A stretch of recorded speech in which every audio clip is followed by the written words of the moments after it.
Hey everybody, it's Mike again with the 1974.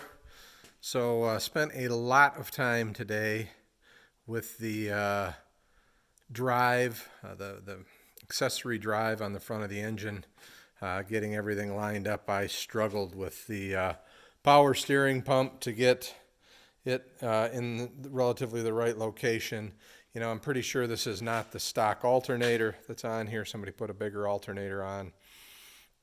And so playing around with that, playing around with the pulleys and everything, and this new air conditioning pump that goes with the vintage air system that I'm going to put on it.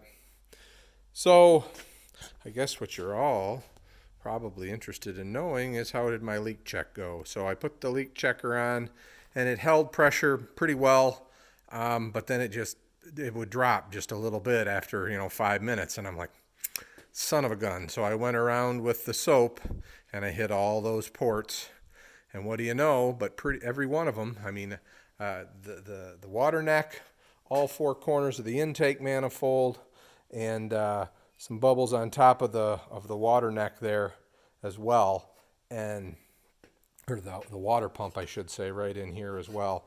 And I was just baffled.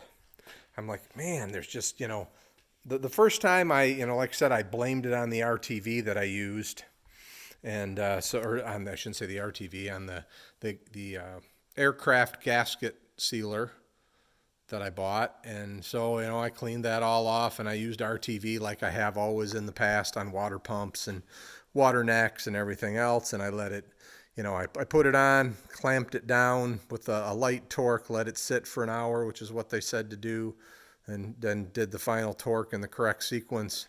And so I'm absolutely certain that I could not have done a better job putting this stuff in. Now that said, I did not fix one of the leaks that I had before. So my mind got to thinking, and I wonder if the paper gaskets that are in there are permeable to air somewhat. Like I said, they're not. I'm sure that you couldn't get water through them or oil through them, but I'm thinking that maybe air can go through them. So I've got a little test started here. We'll find out tomorrow, but basically I've got my radiator checker pump, the same thing I was using on the block. I haven't pumped any air into it yet because I want it to have the same kind of system that the gaskets do. So I put a piece of paper gasket on the end of that T, and I made sure the end of that T was flat, and I put RTV on both sides. And so tomorrow I'm going to come out here, and I've just got it clamped in the vise. Tomorrow I'm going to come out here and I'm going to pump it up and see if it purges air through the edges of that gasket. And if it does, I'll put a little soapy solution on it, and we'll see if it bubbles. There's my soapy solution that I used.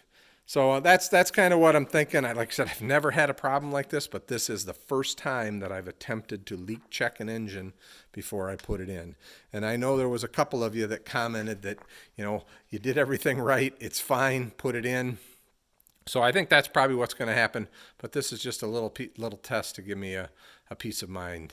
So, all right, everybody, have a great day, and we'll talk tomorrow. We'll see what happens. Have a good one. Bye.